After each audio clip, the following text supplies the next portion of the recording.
Namboru si bening laut tidak pernah menjadi manusia. Lalu bagaimana Tuhan yang Maha Kuasa membuat transformasi Namboru si bening laut ke dalam diri manusia? Opung inong diak parujar atau spirit inti bumi marparhitian ma tu tondini inong mangala bulan tampil dengan warna blue spirit. Luhurnya ajaran Hindu.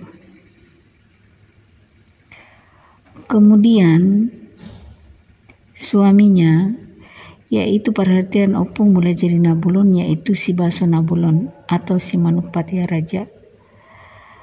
Nah, perkawinan kekuatan alam spirit inilah yang menghasilkan kaum elf, kaum yang bertanduk itu,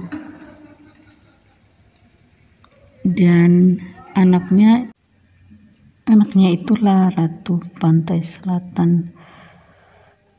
Kaum elf ini dipimpin oleh Ratu Pantai Selatan.